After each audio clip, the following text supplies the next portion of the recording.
Good morning and welcome back to the Aqua Main Stage. It's great to see so many people eager to hear from our special guests. We're honored to have a statewide water leader and governor of the great state of California with us today. I know you're eager to hear from Governor Newsom, and I know he has an exciting presentation for us. But first, it's my privilege to introduce a key leader in California water, California Natural Resources Secretary Wade Crowfoot.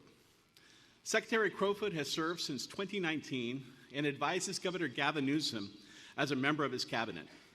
He leads an agency of over 25,000 employees spread across 26 commissions, conservancies, and departments, including the Department of Water Resources. He's been on the front lines of environmental leadership throughout his career, previously serving in Governor Jerry Brown's administration as a senior advisor on driving climate change. He also led the nonprofit Water Foundation to build water resilience across the American West. He's no stranger to the Aqua community, and I know you're all eager to hear from him. Please join me in giving a warm welcome to Secretary Crowfoot.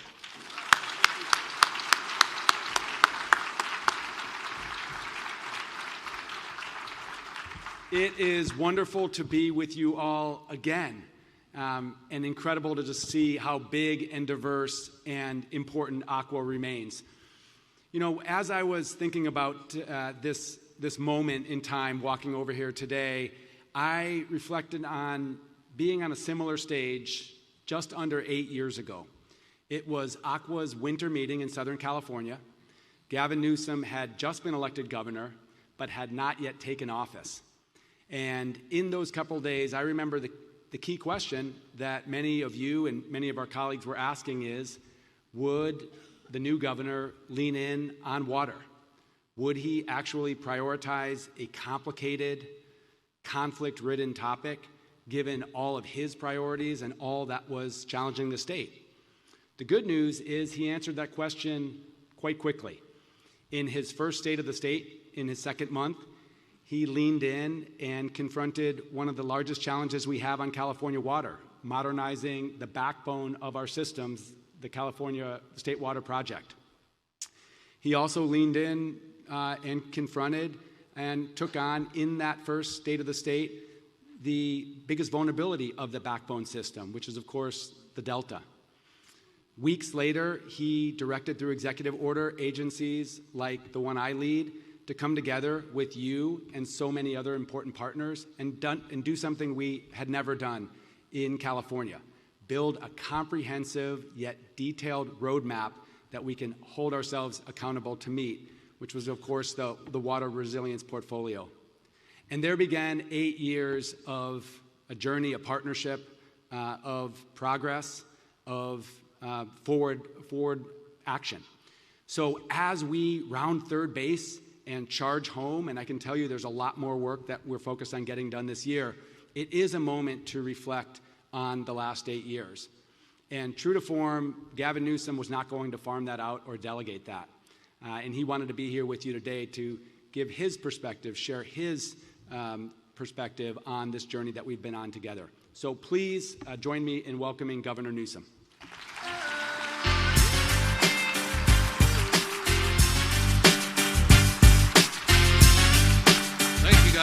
Thank you. I appreciate it. Thank you for those that stood up. I haven't even said a word. So you may want to wait to applaud.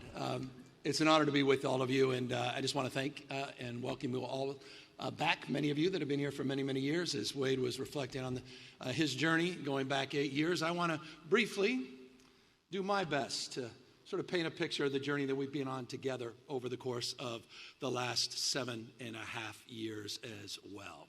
Some of this is very familiar to you. Some of it may anger you, challenge you, but nonetheless, I think we all share one thing in common. We've chosen a profession with forever problems, and water is the forever problem. It seems like forever ago, I was Lieutenant Governor watching then Governor Jerry Brown struggling with managing Mother Nature. who bats last and bats 1,000. She's chemistry, biology, and physics. 2012, that was pretty evident. In 13, and 14, 2015, and 16, 5 years of historic drought. I remember in 2015 that historic and iconic photo of Jerry Brown as we were up there doing our annual snow survey, the lowest snowpack in recorded history in the state of California. Fast forward, seems like a few months later, all of a sudden this massive snowpack. And then those atmospheric rivers, early in January, February, and warm weather that precipitated in that Oroville spillway calamity in 2017. 2018, it just seemed to me a lot of stress, a lot of anger, twin tunnels, litigation, binaries. Voluntary agreements were part of the conversation, but no one wanted to voluntarily agree. Salton Sea was struggling. Folks in Imperial and Riverside were angry. What about us? And the health impacts and asthma. Salmon were sitting there saying, wait, forget the Salton Sea. What about us? Issues in the Klamath were being debated. Decade conversations with Yurok and Karuk tribes and our friends up north in Oregon. There was just general stress and anxiety, including Prop 1. What the heck is going on with Prop 1? Why can't they build something? What is wrong with this state? It was an above-ground storage debate. No, it's below-ground storage. Meanwhile, just build anything. Sort of marked that moment, 2018 and 2019. But I'll never forget walking in 2019 to the screaming headlines that were indelible to me. 1.6 million people without access. In the wealthiest state and the wealthiest democracy God has ever conceived, 1.6 million people didn't have access to safe drinking water in the state of California, arsenic and lead, which led me as governor, just days after being sworn in as governor, to surprise my cabinet secretaries. They all showed up, and everybody, trying to impress me, keep their jobs, a few new folks. And I said, guys, put your cell phones down. We're going on a little field trip. No one knew where we were going. Took them outside the Capitol, and we had 2 buses. And we all went up to Monterey Park Track in the Central Valley.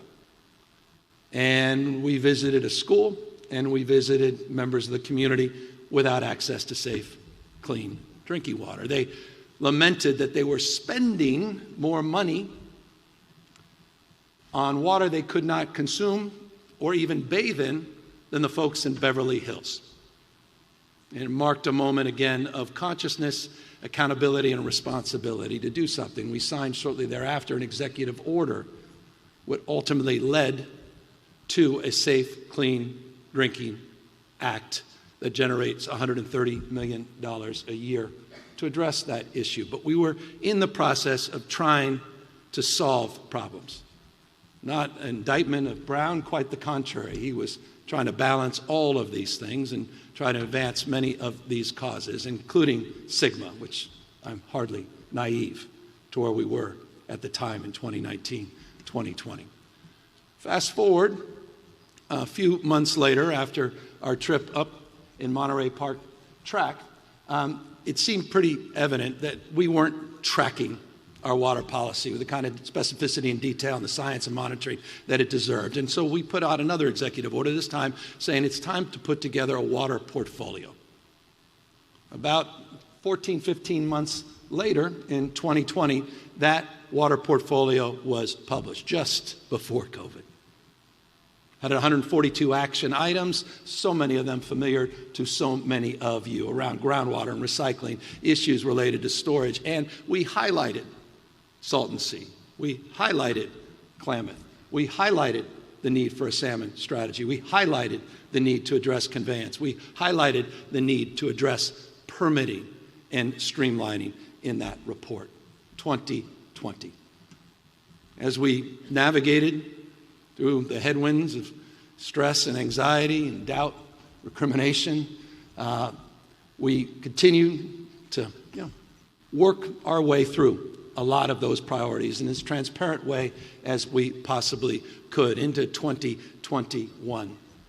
In 2022, we realized that we were back in a drought. Now, we had this 5-year historic drought, 2020, 2021. We're like, can't be happening again. Following up even to 2022, you recall those were the 3 years consecutive drought, the likes of which we had never had consecutively in our state's history. 2 times in 15 years, millennial droughts, a chance 1 in 1,000 that either of them would happen. They both happened in 15 years. This weather whiplash. All of us recognizing we had inherited laws on, you're intimately familiar, 19th century laws on water policy, 20th century infrastructure, but now with this weather whiplash, 21st century problems. The hots were getting a lot hotter, the dries were getting a lot drier, and the wets were getting a lot wetter. That's a preview of 2023. And so in 2022, we realized we needed to finally move away from the timidity that marked even the portfolio strategy. And it was time to get more robust, to get more aggressive, to move beyond those binaries and really start to strengthen and leverage our efforts. And that included on the voluntary agreements in the Sacramento and San Joaquin. And we finally landed in March of 2022, the Healthy Rivers, Healthy Landscapes, AKA voluntary agreements. We made a commitment, $1.1 billion would back up those voluntary agreements to move away from the old binaries and litigation, to finally have science and monitoring strategies that would address the issue of river flow, particularly between January and June, to address the needs for fish. And 45,000 acres of fish habitat were set aside as part of that package, again, with real funding behind it. Progress. Made progress as well on the Delta. No longer talking about twin tunnels, we landed on a single tunnel, but with some intentionality. Not everybody on board. But at least we started to break through. Wade and others started to break through to folks in Imperial and Riverside because he kept showing up on the Salton Sea. We had a strategy. We had a plan. Investing unprecedented amounts of money, including getting the federal government's attention on the need for restoration down there. We're in the process as well of finishing up our hotter and drier plan in 2022. And this was a wake-up call. Again, we're now back in the second phase of this historic drought, third year of an historic drought, and the hots are getting a lot hotter, which suggests aridification. It suggests a different kind of hydrology. It suggests that we're no longer debating more water and is that a growth strategy? We're debating water in the context of just scarcity. We're losing it. 10%, we estimated, of all our water supplies will be lost by 2040 just with the status quo ante. Hot's getting a lot hotter. And so we came out with specific numeric goals in that 2040 plan, specific numeric targets. For the first time, 9 million acre feet of new supply. It was a supply-driven strategy. It was also a strategy very mindful that we had to be more aggressive about what was below the ground, managing recharge, addressing the issue again, back to streamlining and permitting, start to move forward more robustly across the spectrum of the recommendations in the portfolio strategy, but also move forward together. It was a bottom-up plan, not a top-down plan. Regions rising together, represented in Aqua, 470 agencies. And that was a shift. We're not selling down a vision. It was a vision that has to be realized locally. And so it was about partnerships. It was about capacity building. And it was about addressing critical needs at the local level. Localism in water policy is determinative. And we laid that strategy out in a way that the legislature finally came on board and enthusiastically embraced it and codified it with SB 72, creating, again, numeric goals for the first time. 2023, we all remember it. Some of you more than others. A lake reemerges. Some old enough to remember. the last time, Tulare Lake, all those deaths related to those floods.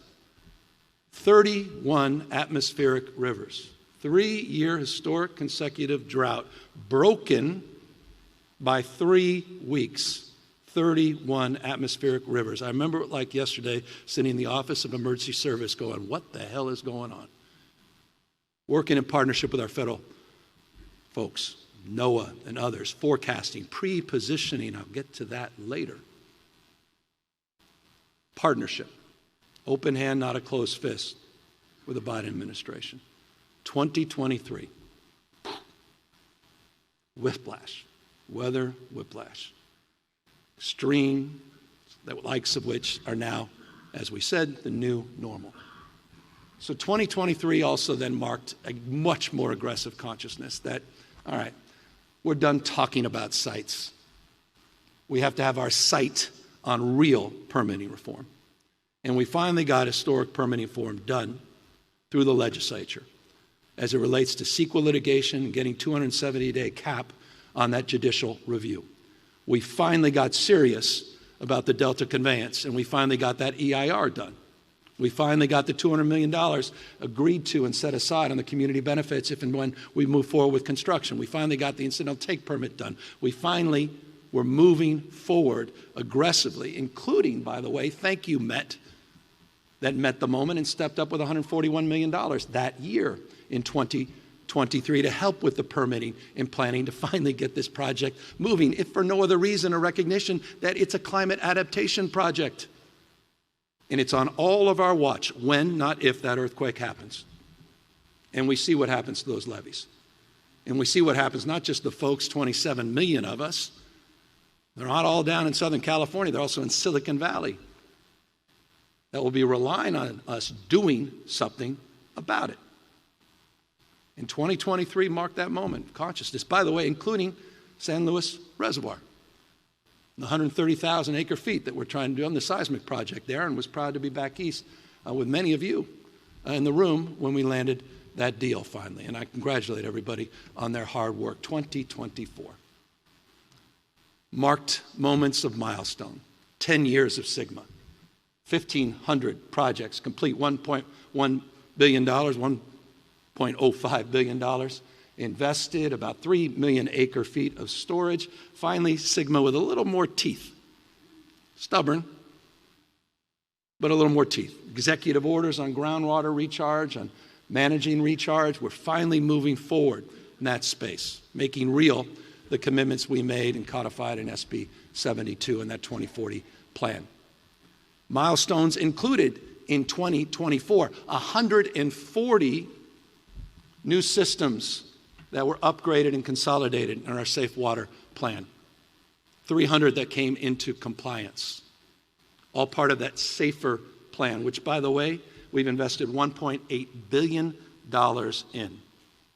And over 1 million people that didn't have access to clean, safe drinking water today have access to clean, safe drinking water. 180 systems today now are resolved.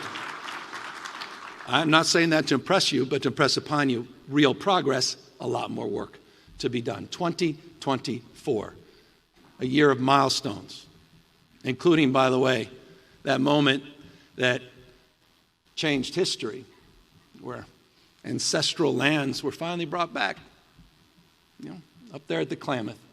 Since 1918, 4 hydraulic dams, finally all torn down, and they saw something. Talk about Mother Nature and her imprint.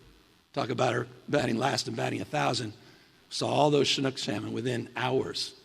They're like, we got this. We know where we're going.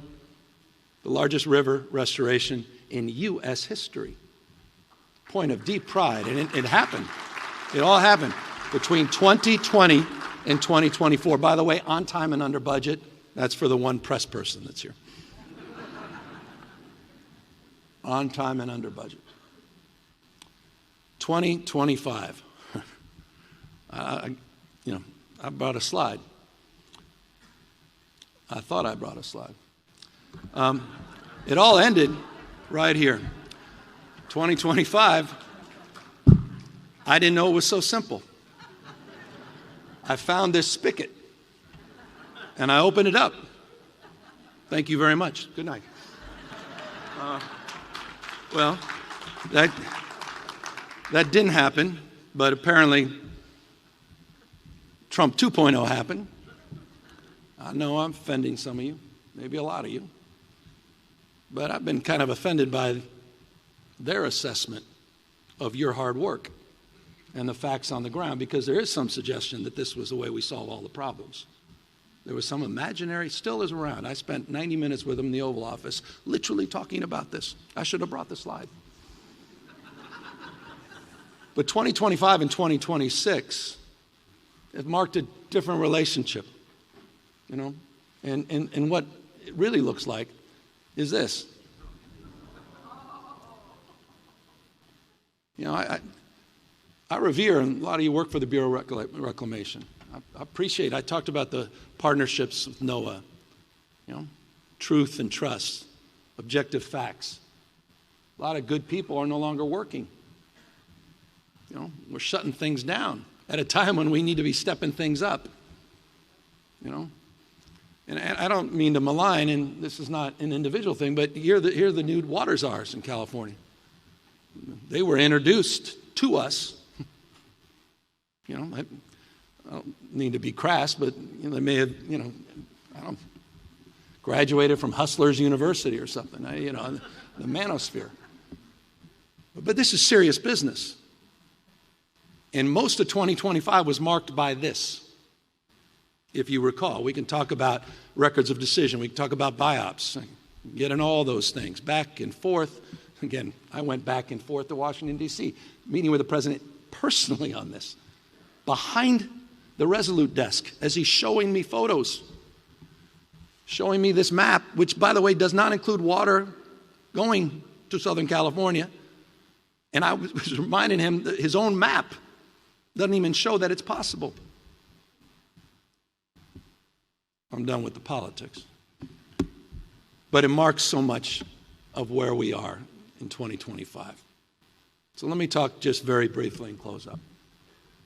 2025, a lot of wonderful things happened. But 2026, I think even more wonderful things are happening, despite some of the headwinds and the white waters and some of the challenges that we face. You know, the Salton Sea, I was just down there, first conservancy that we've established in 15 years, 9,400 acres being actively invested in. $500 million has been invested down there. Community finally saying, all right, maybe you are starting to pay attention. In 2025, we laid out that salmon strategy, 21 new hatchery investments. We finally reintroduced Chinook salmon down in McLeod. We're making real progress on issues around pulsing and cold water, and, you know, finally put out a strategy, making the case for the salmon. We talked about the case that was made, that was realized at the Klamath. Finally, again, continue to move forward with the Delta, including the Delta Stewardship Council and their record certification just a week or so ago. Progress in this space. On Prop 1, 1,938 projects, 20 programmatic areas, strike teams in our office, sites move forward 148 days, not the full 270 as it relates to judicial strategy. Other projects moving forward, below and above ground. Real progress, more transparency. And over the course of the last 7 years, $11 billion has been invested in water infrastructure. 6.5 from the general fund. That's often forgotten or overlooked. And of course, investments in the bond. More streamlining, more work to do. And I'll conclude with that. As we move forward, we have to finish the job. We've got to maintain the vigilance on these voluntary agreements. At peril, we go back to our old ways. We've got to do the groundbreaking at sites. If you can't agree to an off-stream investment, you know, in this world of weather whiplash, we're as dumb as we want to be. The delta, if we had had it last year alone, the delta conveyance, if we had it last year alone, would have provided enough water in terms of what we could have captured with an updated system, enough water for 9.8 million Californians need for over a year. Just last year, we could have captured that if we had the delta conveyance. We've got to get that done. And we've got to finish the job as it relates to all of these folks that are still struggling, hundreds of thousands of people, desperate for access to safe, clean drinking water. Nothing made me more proud on this journey, and I will finish, than being out there with a number of representatives, maybe a few of you, in the backyard of Carlos Sanchez in East Orosi, where I signed a number of bills. A community of 120 people, maybe 160. Sewage system didn't work. Promises were made for decades and decades. And the emotion being up there in her backyard as we made commitment.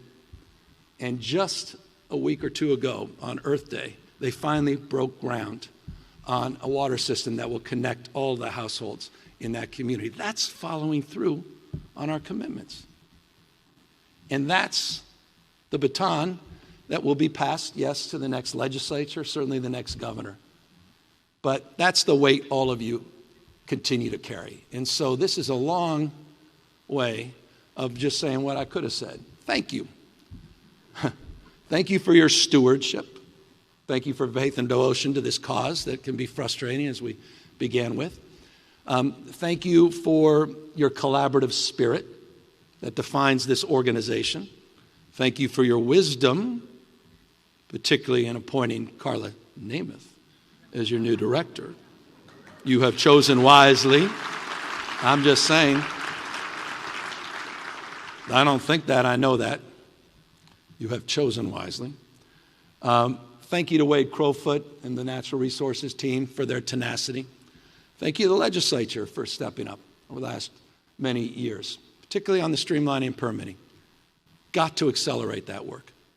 To the water board and my friends, got to move. We've got to move faster. Move faster. We all have to be held to a higher level of accountability. So I'm here, again, talking about the journey we've been on together. I love this stuff. I love the work you guys do. I love this. This is vexing and challenging. I remember March, I felt like we had solved Middle East peace when we did that first deal in San Joaquin and Sacramento with the VAs with Ana Montesantos. I said, this can't be done. We did it. Of course, there is no having made it. Success is not a place or definition. It's a direction. And so we'll continue on this journey together in different roles and different capacities. But again, Aqua, you're the real deal. You're that last mile. You're the folks that deliver on what we promote and what we promise. You are the ones that not only get it, but you get things done. And so I just wanted to come back and bookmark a little bit of where we've been and where we're going.